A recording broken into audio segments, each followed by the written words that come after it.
काय ते कालच विषय झाला ना त्या राज ठाकरेचा आणि त्याचा बार बार काय काढे. काल बोललो ना, पुन्हा बोललं का? खरं बोला, खोटं बोल नका. कालचाच विषय ना हा, मग काल बोललो ना त्याच्यावर. काल बोललो मी त्याच्यावर. मी म्हणणं माझं राज ठाकरेंच्या याच्यावर कालच सांगितलं की समाजाचं राज्यातल्या म्हणणं आहे की दोघं भाऊ चांगले आहेत, ते ब्रँड चांगला आहे, पण ह्यो विनाकारण मराठीच्या प्रश्नाच्या मध्ये पडतो. त्याला आम्ही कधी विचारलं का तुला 11 ते 13 आमदार निवडून दिले आणि ते पळून गेले, त्याच्यानंतर तू आमच्या मराठवाड्यात का आला, आम्ही तुला विचारलं का? तू काल पुण्यात का आला, तुला विचारलं का? तो हे नाशिक सासरवडी तू 50 बाऱ्या नाशिकला कमवून येतो, आम्ही तुला विचारलं का? एक दिवस लोकसभेला सुद्धा तो हा गेम केला त्याच फडणवीसनं, त्याच्यानंतर विधानसभेला तो पोरग पाळलं त्यांनीच, तरी तू त्याच्याच दुरण वडीतो. तो पोरग पाडलं हे म्हणजे हे राज ठाकरे म्हणजे असं आहे की मानाला भुकालेलं पोरग आहे. त्याच्या घरी नुसतं फडणवीस चहा पिऊन गेला की सगळा पक्ष बरबाद झाला तरी त्याला चालतो, असलं आहे ते. कुचक्या कानाचं म्हणतात आमच्या खेड्यात, कुचक्या कानाचं.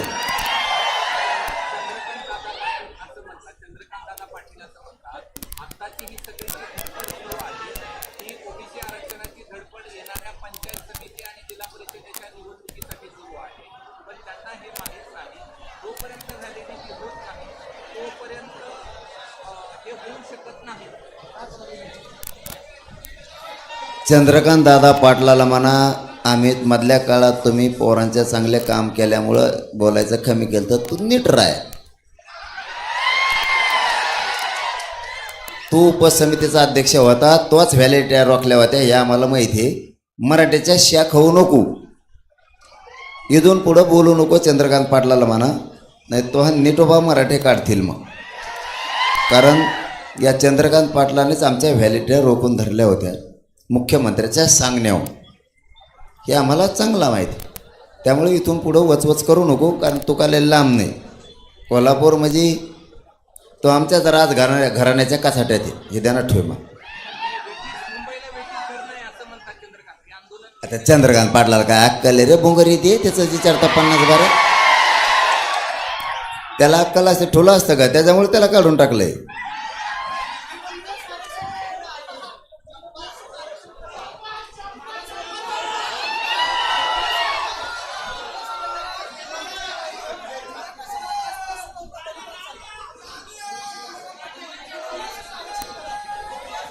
चंद्रकांत पाटील लयच लांब जायला लागला हो आता, असा शब्द वापरला का त्यांनी?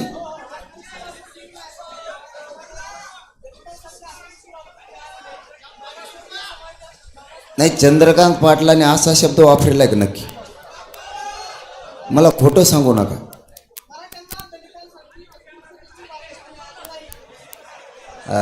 असं म्हणा ना, तुम्ही प्रश्न आधी उलटा विचारला होता. मी आता चंद्रकांत पाटलाचा आत्ता नेटोबा केला असता मी लगेच. तसा प्रश्न नाही, तेच म्हणलं प्रश्नात, कारण तो काय बोलतो महबारीक देण असतं. हां, तो तसा नाही बोलून जर अंगावर आलं त्याच्या, तर त्याला महाराष्ट्र सोडून द्या, पण दिल्लीत राहायची पंचायत होईल ह्या शब्दामुळे. एका राजकारणाचे शब्द बोलावेत, पण कोणचा शब्द बोलायचा आणि कोणचा नाही बोलायचा तो समाजाच्या अस्मितेत असतो मराठ्याचा. मला माहीत होतं तो शब्द तो बोलणार नाही. हां, तो जर बोलला ना त्याचा गेमच वाजवी.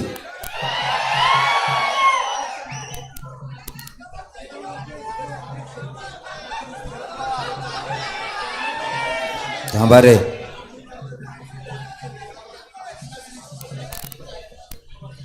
तुम्हाला काय करायचं करा, आम्हाला देणं घेणं नाही.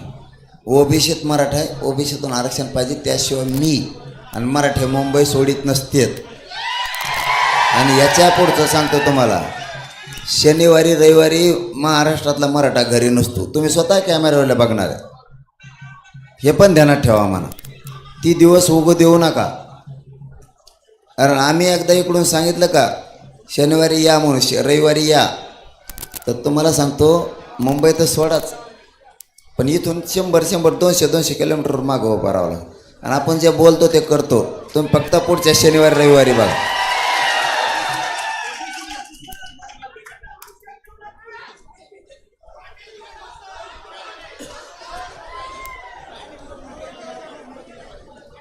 मग आता तुम्ही पत्रकारांनी विचारलं असाल ना, मग याच्यामुळे मी लबाड लोक व्यासपीठावर चढून देत नाही. ते मला इथं म्हणले आम्ही सोबत येतो, तुमची मागणी योग्य आहे. मग कोणाचं नाव घेऊन मग मोठं करण्यात मजा. चला जाऊ द्या, जे म्हणले असतील ते म्हणले असतील, त्या सोडून. मी आहे ना खंबीर ओबीसीतून आरक्षण घ्यायला.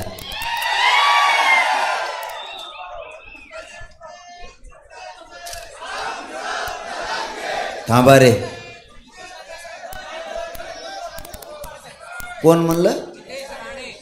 कोण? चिचुंद्री. चिचुंद्रीचे का पाय मोजिले का तुम्ही? तिला 4 पाय आहेत का किती आहेत मिळत लागत नाहीत की चिकाट पळत दिली. आणि चिचुंद्री लाल असते, लाल. ऊन पडलं तरी लाल, हिवाळा असला तरी लाल, आणि पावसाळा असला तरी लाल. आणि काय म्हणती हे सुद्धा कळत नाही चिचुंद्री. नुसती आरडत चलती, नुसती आरडत चलती. त्यामुळे ते त्याचा दोषच नाही. आता एकदा आंदोलन संपू द्या. निलेश साहेबाला दादा सांगितलं होतं मी याला आवरा, एकदा आंदोलन संपू द्या, त्याच्यात बघतोच किती दम आहे मी. थांबा तुम्ही, पण ते सध्या नको. आता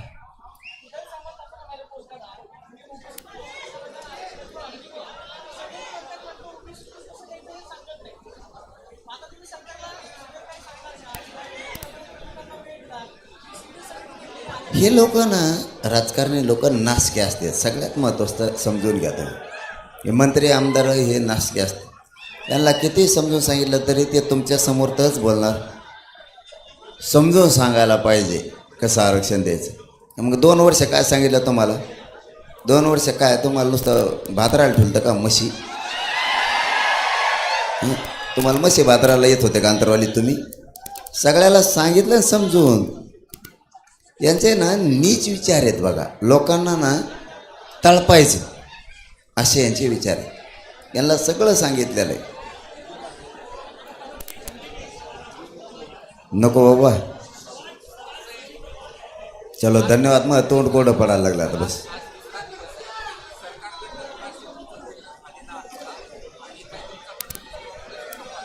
नाही काही मेसेज नाही, फिसेज नाही, काय बघू आम्ही कसं मिळवायचं. आम्ही पुरे सज्ज झालेलो आहे.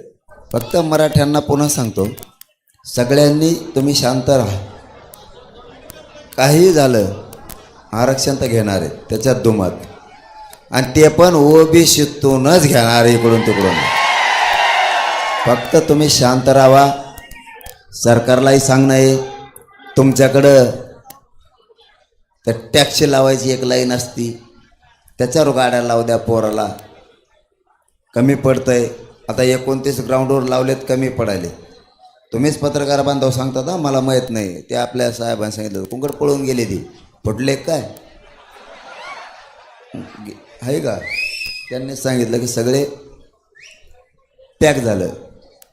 मग आता टॅक्स लावतेत, हे लावतात. तिथं लावू द्या ना, गरिबाच्या लेकरात काय फरक पडतो? आणखीन बरेचसे स्टेडियम आहे तिथं कुठंतरी, इथं जवळ कुठंतरी हे माहीत नाही आपल्याला, इथं आसपास. ते बी ओपन करा. आराम करते लेकरं, गाड्या लावते. ते वानखेडे स्टेडियम एक हे, त्याच्यात गाड्या लावून वरती आराम करू शकते. तुम्हाला जेवढे असते तेवढे द्या. पण मराठ्याच्या पोराला सांगतो, मैदानावर गाड्या लावा, जेणेकरून गाड्या सुरक्षित राहतील. म्हणजे तुम्हाला मुंबईत यायला ताण नाही. गाडी सकट मुंबईला येणं, तुम्ही जरी भिजले तरी तुम्ही रेल्वेनं जाऊन गाडीत झोपू शकता, कपडे बदलू शकता, जेवू शकता. दोन्ही इथंच म्हणल्यावर लावायला जागा नाही. त्यामुळं हे पण सगळ्यांनी समजून घ्या. मराठा समाजाने शांत राहावं ही माझी पुन्हा विनंती आहे. आपल्या समाजाची मान खाली जाऊ नये. धन्यवाद. बस धन्यवाद. आता अरे मग तोंड कोरडं. अरे मला नाही बोलता येत हिंदी.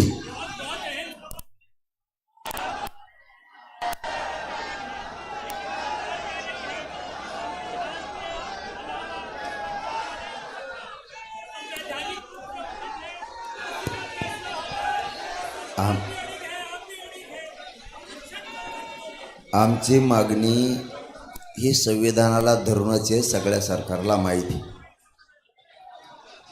सरकारी दस्तऐवज हैदराबादचं गॅजेटियर, सातारा संस्थानांची, बॉम्बे गव्हर्नमेंट्स कायदे देशात लागू झाले हे इंग्रजकालीन दस्तऐवजावरच लागू झाले. तेच पुरावे दस्तऐवज आमच्या मराठ्यांचे कुणबीचे आहेत. मराठा आणि कुणबी एक आहे. याच्यासाठी 58 लाख नोंदींचा अहवाल सरकारजवळ आहे. त्यामुळं मराठा आणि कुणबी एक आहे हा पण जे आर निघतोय. गॅजेटियरमध्ये गावनिहाय, तालुका आणि जिल्हानिहाय नोंदीची आकडेवारी आहे. म्हणजे मराठवाड्यातला मराठा हा कुणबी आहे असंच प्रत्येक गॅजेटियरमध्ये आहे.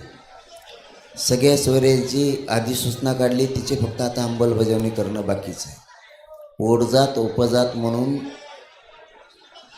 कुणबींची मराठ्यांची पोटजात उपजात म्हणून घेता येते. संविधानाच्या बाहेर ही मागणी नाही आहे. फक्त त्यांना द्यायचं जीवावर आलं आहे. पण आम्ही आता ही शेवट आरपारची लढाई आहे, निर्णायक टप्प्यावर आंदोलन आहे. मराठे आता घरी झोपायला तयार नाही आहेत. जसा वेळ मिळेल तसं मुंबईकडे निघाले. शनिवारी रविवारी यायचं तर आत्ताच यायला लागलेत. काही जेव्हा वेळ असेल तेव्हाच निघतात, रात्रीच यायला लागलेत. त्यांना वाटतं आपले पोरं मुंबईत जाऊन संघर्ष करायला लागलेत, लढायला लागलेत, आपण घरी झोपून काय करायचं. सगळे मुंबईकडे निघाले. ते शनिवार रविवारची वाट नाही बघायला. वेळ मिळाला की मुंबई, वेळ मिळाला की मुंबईकडे निघाले.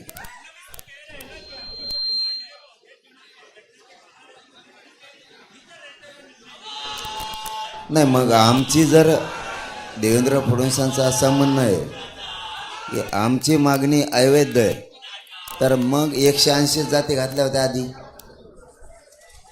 मग 350-400 जाती ओबीसी आरक्षणात पोट जाती उपजाती मग घातल्या, त्यासुद्धा अवैधच असायला पाहिजेत. मंडल कमिशननं 14% आरक्षण दिलं होतं, ते आता 30% झालं. मग वरचं 16% सुद्धा अवैधच असायला पाहिजे. एका डोळे गेले की त्यांचे. 50%च्या वर 52% कसं काय झालं. वरचं 2% सुद्धा अवैध ते उडवायला पाहिजे. ज्या जाती सदन झाल्यात त्या बाहेर काढायला पाहिजे होत्या. दर 10 वर्षाला त्यांनी त्याचा सर्वे करणं आवश्यक होतं. 50 वर्षात एकदा पण नाही केलं. हे पण अवैधच आहे. मग आमची मागणी तुम्हाला कायद्याला सोडून दिसती, आणि मग ते बाकीचं जे पोटजाती उपजाती घातल्यात त्या कायद्याला सोडून नाहीत का. मंडळनं तर 14% आरक्षण दिलं, तर वरचं घातलेलं कायद्याला सोडूनच घातलेलं आहे. मग 16% वरचं मराठीचं आरक्षण आहे.